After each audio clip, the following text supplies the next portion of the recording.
Hello, hello. So, in this magnificent video of mine, I'll be creating an overview of how I created clothing for this character.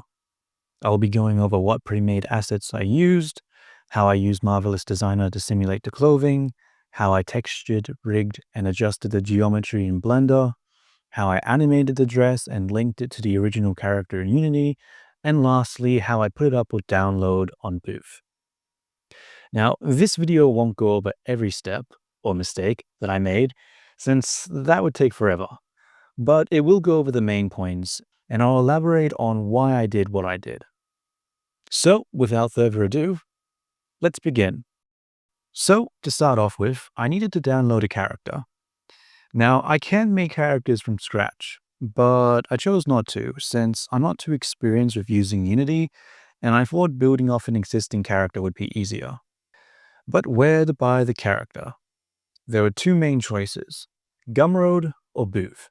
Now, me being the monolingual pleb I am, I gravitated towards Gumroad due to it being an English-based site. But when I looked at what was popular, it seemed like there was a preference for a punk, emo, or streetwear style aesthetic, which wasn't really something I wanted to make. In contrast, the Booth marketplace had clothing more similar to what I've done in the past. So I chose to download a character from Booth, and this was that character. So now that I had my avatar, I needed to figure out what I needed to use as reference. Now normally I just copy drawings, but since I planned to sell the result, I don't think I can do that. So instead I copied this photo, since I thought the outfit looked nice and the design seemed pretty straightforward. So with everything prepared, it was time to begin. Now to make the clothing, I decided to use a cloth simulation program called Marvelous Designer. After opening the program, I loaded in the character and added a basic t-shirt. Now, the t-shirt did not fit the character, so I had to scale it down and resize it. But even after scaling it down quite a significant amount, the armholes were still way too large. And to deal with that, I added a dart that stretched from the armpit to the nipple, which seemed to have fixed the issue. So with the shirt nice and fit, it was time to create the piece of cloth that wrapped around the chest. Now, in the reference, the outfit uses elastic to clump the cloth together, but I don't really like using the elastic tool in Marvelous Designer, so instead I decided to place a flat layer as a base and then just sew a ruffled layer on top. With that done, it was time to make the sleeves.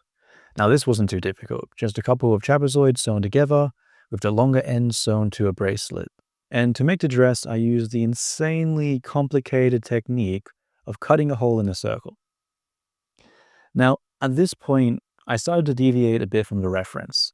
I didn't really like how long the dress was, so I made it a lot shorter, and I also put another layer on top to make it look a little less bland.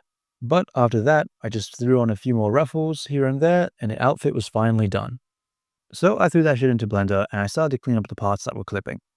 To make the bow, I used curves, since unlike polygons, you don't have to worry about the volume becoming inconsistent.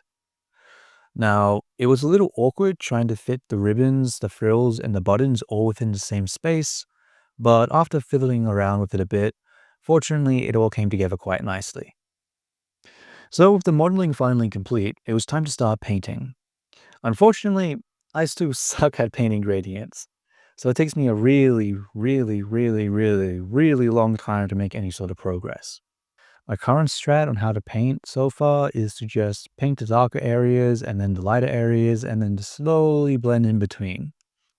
It's not too bad on larger shapes, but painting thrills is just the worst.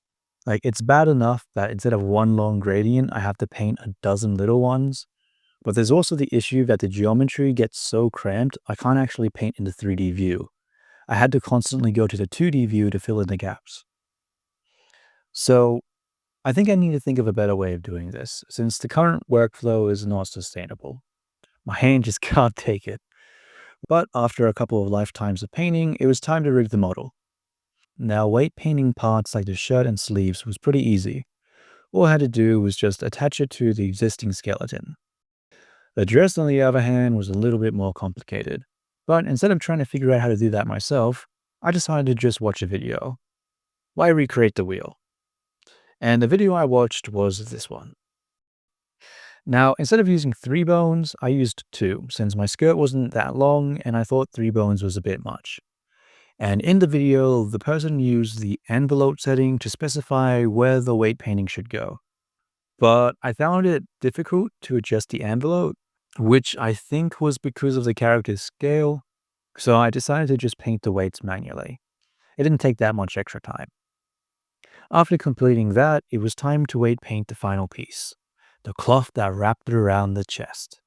Now, this piece of cloth was just the worst, the absolute worst. I just couldn't figure out how to rig it. When I rolled the arm, the cloth would roll with it, which looked bad. When I swung the arm back or forward, it would clip through the body, which was bad. It was just really annoying to deal with, and I wasn't sure how to handle it.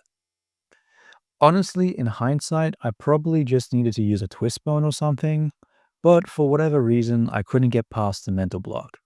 So I was stuck. The obvious solution was to just ditch the problem garment and move on, but just because I knew what I needed to do didn't mean I could actually bring myself to do it. The problem was that every other character I've made so far has followed the references designed to a T, and the uncertainty of what the model might become after deviating from the design was a little too much for me to handle. So I naively convinced myself to just push through the mental block, which didn't work, and I just wasted more time, which stressed me out, which made things worse, and eventually I started putting off the project more and more. It was only after working on a completely different outfit that I realized how absurd I was being. There was no guarantee that I wouldn't also run into issues with this new outfit. And if I did, what would I do? Just start again like I did before? I was going around in circles and I just needed to finish the damn outfit. So finally, I sat down and made the changes. Now, it just reminded me of Rika from When They Cry, or When the Cicadas Cry, I don't remember. So I added suspenders to the chest. And the sleeves reminded me of Amelia. So I tried adding a black sleeve under the white one, but it looked sort of weird. So instead, I just copied the bows to each side of the arm, just so it balanced out the colors a bit. And that's it. The character was done. So was that long-ass tangent I've just made maybe a little overly dramatic for such a simple adjustment? Maybe. But to me, it does look worse, and it bothers me. But what can you do? So, with that done, I exported the character as an FBX. To import the character to Unity, I first needed to open Unity using a program called VRChat Creator Companion. This software made it easy to install the correct version of Unity, along with the necessary packages. So once the character was in Unity, I needed to figure out how to actually link the clothes to the character. This wasn't too difficult. I just needed to use a package called VRC Fury, and all I had to do was add an armature link component to the clothes, and the armature was, well, linked. The next thing I needed to do was add fizz bones, and I didn't need to do that for the top half since the base character already had fizz bones there, and so that was already done. Hooray. But what I did need to add fizz bones to was the dress. Now this is where I refer back to the dress video I talked about earlier. So I followed that video, but I didn't really like the results. The rotation constraint used to copy the leg motion completely overrid the fizzbone component, which wasn't great. So I experimented with the setup and I came up with something that I thought worked better for me. So for my skirt, each fold has a bone chain. And at the top of that chain has 2 bones in the same location. Bone 1 is the root and bone 2 is the child. Bone 1 has the rotation constraint, which copies the leg rotation, and bone 2 has the fizzbone component. Now, this sort of worked, but when I pulled the leg backwards, the dress would clip through the body.